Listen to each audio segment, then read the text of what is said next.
Nous sommes heureux de vous accueillir à l'Éden Théâtre, ce lieu mythique pour le 32e congrès du GRAAL, groupe de recherche maladie Alzheimer.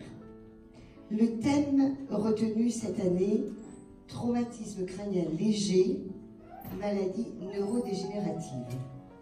Il n'échappe à personne le fléau que représentent les traumatismes crâniens, n'est-ce pas? Et il est évident que lorsqu'on a un coup important à la tête, qu'on perd connaissance pendant longtemps, qu'on a des lésions du cerveau, on va avoir peut-être, hélas, des séquelles qui sont très invalidantes. Et on a découvert, à la fois chez les militaires qui avaient fait des campagnes, chez des joueurs, dans les sports un peu violents comme le football américain, le rugby, la boxe évidemment, et aussi dans les accidents domestiques, chez les personnes âgées qui font des chutes, qu'un traumatisme crânien léger, c'est-à-dire on perd connaissance de façon très brève, même pour certains militaires qui sont en opération, il n'y a même quelquefois pas de perte de connaissance. Eh bien, ça peut être une source de complications.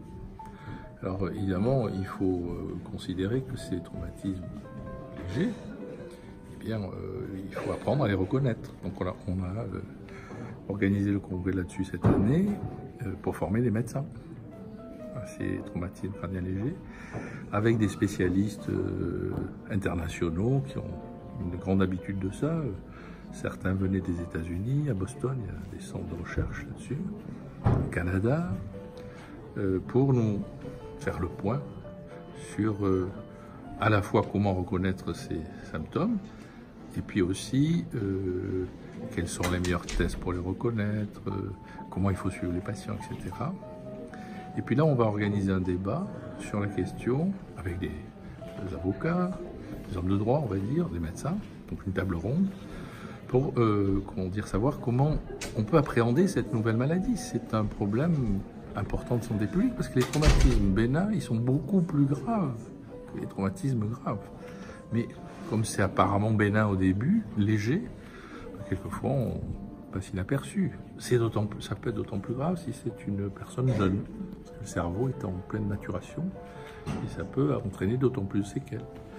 Ça peut être d'autant plus grave si les traumatismes sont répétés. Par exemple, on s'est aperçu que sur toute une saison, les joueurs de foot, alors le football américain, je ne sais pas si vous voyez ce que c'est particulièrement violent, les gens se plaquent, ils ont des pertes de connaissances, etc.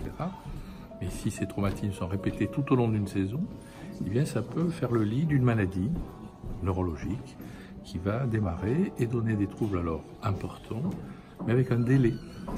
Et comme tout ça est mal connu, eh bien ça pose des problèmes évidemment d'indemnisation, des problèmes médico-légaux.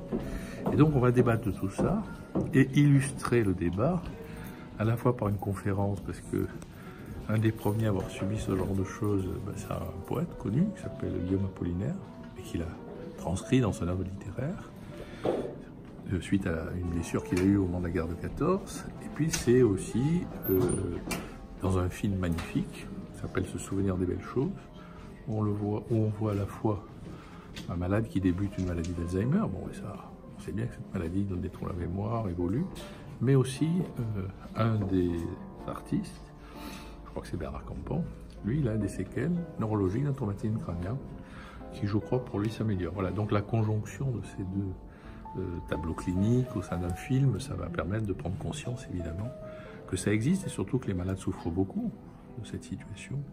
Et donc il faut améliorer leur prise en charge médicale, médico-légale, dans la société, etc. etc. Voilà. C'est le thème de notre congrès de cette année.